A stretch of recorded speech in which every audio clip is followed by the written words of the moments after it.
All right, again, disclaimer, I am not an electrician. I am not certified. I'm just doing this at my own risk. I'm not saying this is the correct way, but the guy wanted $3,000, 3,300 to be exact, to install a Tesla charger. So we're gonna do this ourselves. I'll attempt to do so. So as you can see, here's your electrical panel. It could be in your garage, it could be in your basement. In my case, is in the basement, and I do have solar panels. You can see those are high voltage, so I always think they're always on. That way you kind of avoid any kind of trouble. And this is my backup generator. I do live in the woods, so that'll help as far as maintaining our lifestyle until power grid comes back on. But anyhow, you want to determine where your electrical panel is, and mine's right there. And mine is a Siemens. You have to determine what your brand is by looking right at the panel. So we're going to take apart our panel to see the exact voltage for this is. Another way you can look at it is just want to pop the door open. It'll tell you it's a Siemens. In my case, it's a Siemens. And it looks like it is 200 volts, 200 amps. So don't be fooled. Just because this says 200 amps does not mean that you're getting 200 or 240. But it looks like I have a couple spaces left. So we're going to put the two double poles apart with a 50 amp here. And there's no space left here, but that's where we're going to go. We're going to go over here. But let's take off the panel, make sure we have enough space, and see what we're working with. Again, if you don't feel comfortable doing this stuff, hire a professional. But 3,000 is pretty steep, so I'm going to do it myself and keeping it safe at the same time. A couple safety things we want to be aware of is at least wear rubber gloves. I have goggles on. I'm wearing a rubber sole boot, so if oil fails, at least I'm grounded to the ground. Let's go ahead and take this apart. Let's see what we're working with. So to determine the size of your wire, I'm going to use this either a 4 gauge or a 60H wire, AWG, which stands for American Wire Gauge. The reason they call it that because in other countries they measure in millimeters. So I want to say, correct me if I'm wrong, a 6 or 8 AWG would be equivalent to maybe a 22 millimeter gauge wire in other parts of the country. And the way it's calculated, I'll leave the link in the description below. The guy that showed me how to do it. Looks like he's an electrical engineer by trade. He showed it math on it, so as far as the impedance, how much voltage a wire can carry. All those that can be done mathematically. So he said he wants you to download a spreadsheet of 12 months worth of usage. There's a cheat sheet that Tesla does provide. This looks like a single phase. Leave a comment below for those electricians out there. This is live. Don't touch that. But anything below this, when you shut off the power, these will be dead as far as non-functional. All right, so looks like down here, there's a double one here that we can use. And one more over here. But we're going to pop one right in here for an electric car charger. I'm going to be safe and try to be the correct way as a non-licensed do-it-yourselfer, if that makes sense. So you need a couple tools to make sure you know what you're doing. Just electrical tester. I think I picked it up in my local Lowe's or Home Depot. Probably get these from Amazon. So it's green right now. It'll turn red when I touch something that's electrical. This is from Lowe's or Home Depot. And when you use these connectors, it'll tell you the voltage that's running at DC or alternating current. So first, the little pen thingamajig. I'm gonna plug it in here. So it's red. That means it's live. I'm gonna test the street one. Again, live. So you know that's live.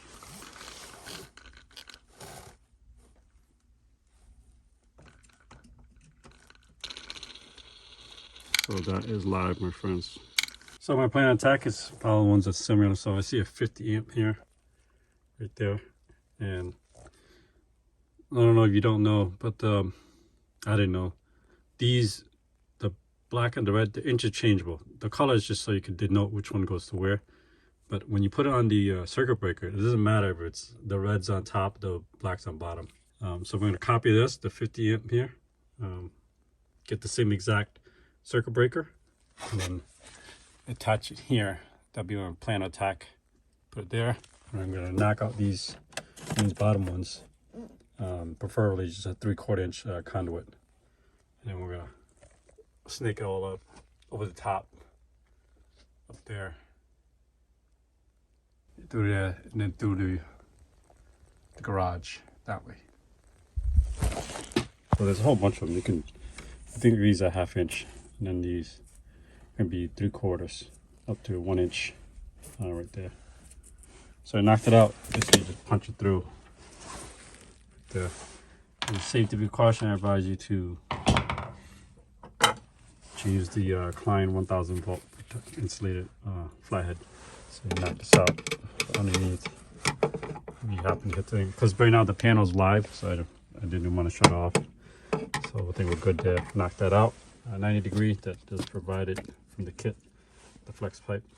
So I took that out. Pop that in there, like so. Put the rubber grommet, like so. It comes with the screw.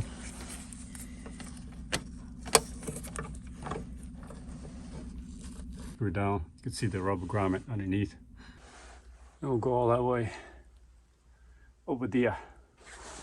So we're going. That's where we're headed.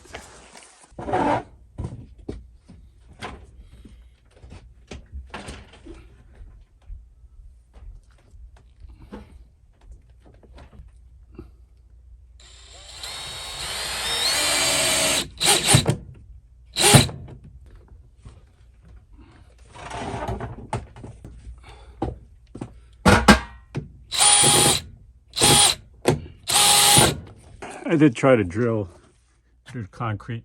It's taking forever. So I went with this option where, see how they did my solar panels? They stuck it onto the beams. So I'm just going to do that. So what I did was attach it to the beam, and we're going to follow through into here.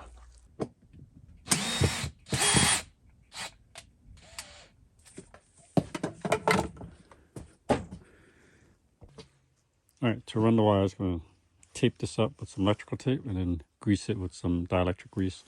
It's rated for 40 degrees Fahrenheit negative, and then 420 degrees Fahrenheit.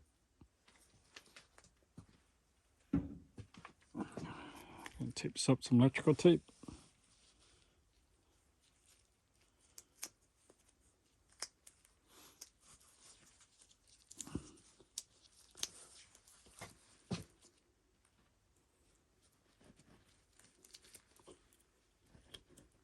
You can get this from Amazon. Look at that, like butter. I tried to snake it through here. See the metal wire, but there's a plumbing there. I don't want to mess with it. I mean, what if I jostle something loose? I don't want to be responsible for that. So I opted to go through the wall, through there, and through there. So when you drill through walls, you gotta put that coupling there. Prevents any sharing or friction for the cable wires. So over there, through that wall again, and I have a well, so it goes through that. Goes to the well here. It pops out of there. Again, I put a coupling there. That's just duct tape for temporary. And I'm gonna put construction glue. And here's the connection point right here. All right, for those holes there, I got the coupling. I'm gonna use construction glue to glue that. And I'm gonna spray foam some fire suppressant spray back there.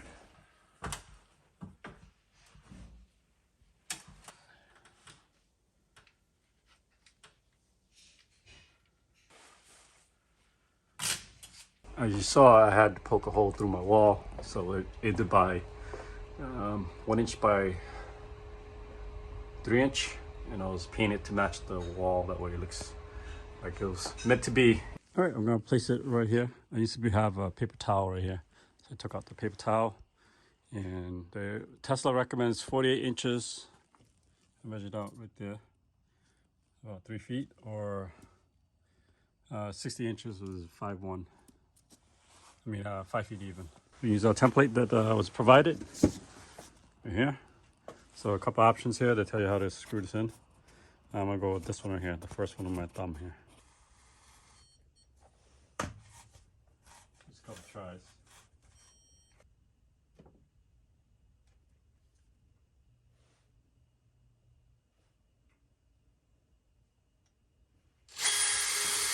Or pre-drill with a drill, maybe 532 or whatever you think. Just match it up.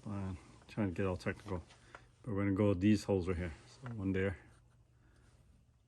and then one here, because my wire is actually gonna come up top.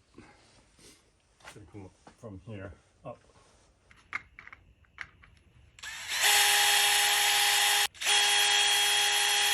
And this is a S2 square head. That's what you're gonna need for that. So Klein Tools, shout out to them. They're the best in the business as far as like working electricity. This is rated for 1,000 volts, but the reason I'm using it because it's a S2 or square head.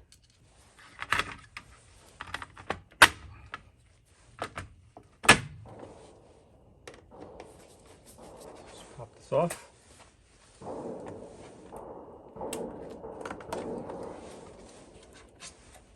Right, 3/4 inch connector. So you can go like this.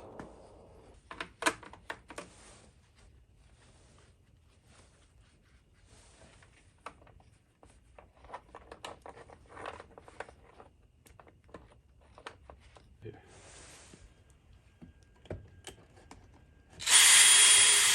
Yep. So I got this flex pipe from Amazon. Make sure you grab the one that's UL listed. I always rated for wet and dry. This is rated for dry at 80 degrees Celsius. Make sure you use the right one, the right conduit. Right there. All right, we're gonna keep continuing, go all the way up. I will film that part. Ultimate goal is to go in that corner. So you don't know, I'm not an electrician, but what I read is you want no more than 360 degrees of angle. So that'll be one, all the way over past this little bump out. That'll be two. If you have 360 degrees of angle going in there, so I'll put a little box there, an LB box to go inside.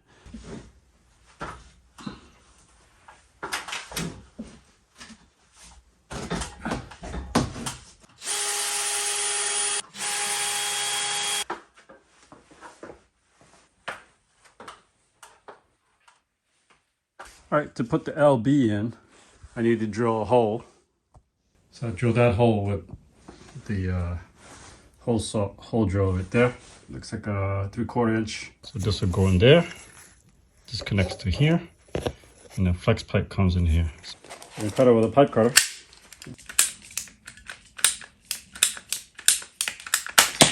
It looks like this. Got LB going this way toward the wall. The conduit that I just cut off from there. This unscrews between here. Now I can put the flexi pipe in here. See that? All right, so that's what it looks like. Come from there, all over, going that way, over there, into the LB box there. So that's what we're looking at.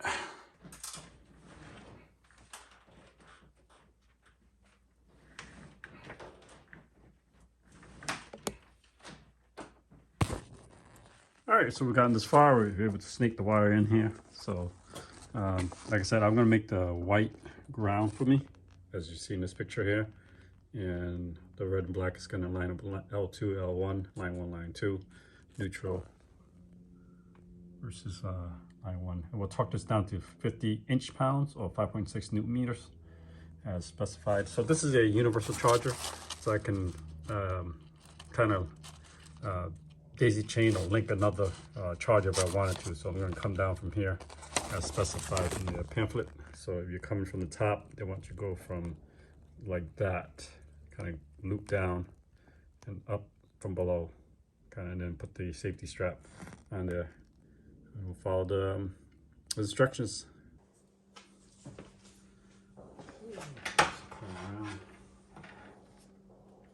Strip size, so you want to be that mark.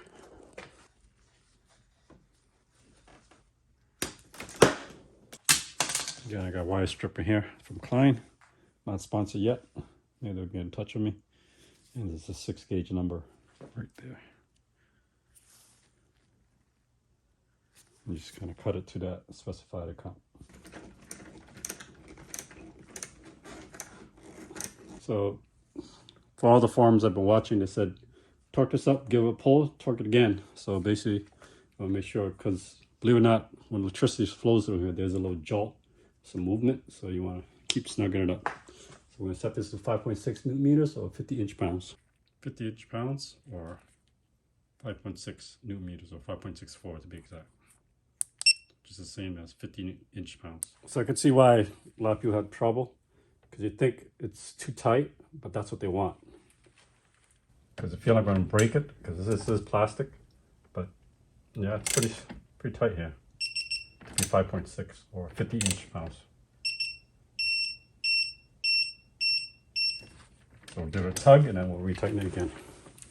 That looks like the practice model. So we'll yank on it. We'll retighten it again. 5.6. So when I yanked on it, you saw it got a little bit loose there. Let's go to the electric panel and do that part. Okay, so I trimmed the wires and I snaked the wires through here, through this elbow. Trimmed it just enough. I'm going to trim it some more when I get to that point. And what you're going to need is a 60 amp breaker. Make sure it's the correct one. This is a Siemens circuit panel. So according to this, we're going to go with the flow is. It looks like they have black on top and red on the bottom. I mean, a lot of people say it doesn't really matter if it's one way or the other, because it has to come through here. According to this, it is supposed to be torqued down to 5.1 newton meters or 45 inch-pounds. So I can get that on camera. There it is. So 45, and this can go up to anywhere from 4 to 6 gauge wires. And it's going to be an S2 or a square. Highly recommend using a square versus a flathead that you see there. We'll torque that down.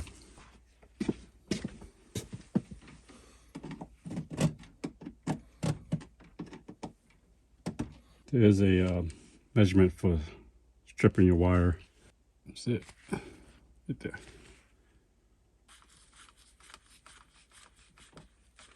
Better to torque it before you put it back in the bus panel, because you don't want to put any strain on the bus panel. Basically comes down to, you want to torque it out here. So I'm going to snug this up and I'll do the red and we'll torque it down. So 45 inch-pounds or 5.1 newton meters. Again, we'll torque it down, give it a tug, and then torque it down yourself some more.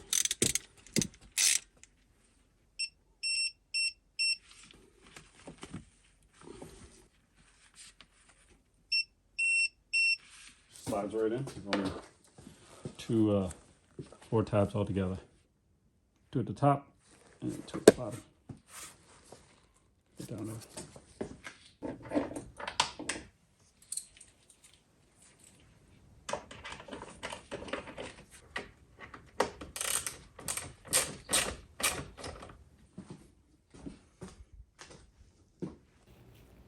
All right, so what you want to do is add a product. So you go to My Products and you go Add Products. So you're going to go to Charging. It brings you to this. Continue. It's going to be a wall charger, wall connector. Get started. Scan QR code. And that's how you go with setup. All right, everything's connected. We've got the green light. See if it works. All the truth. All right. Press Stop button.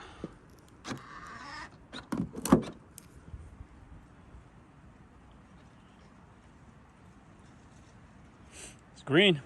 That's a good sign. So I'm pulling 48 amps. So it's gonna be done in an hour and 40 minutes.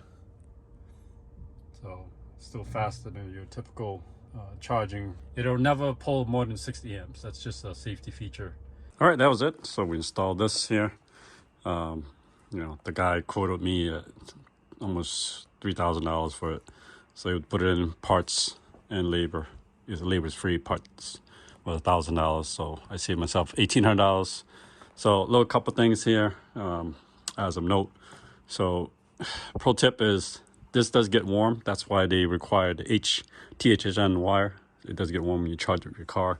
I recommend using that cable rather than like a Romex cable.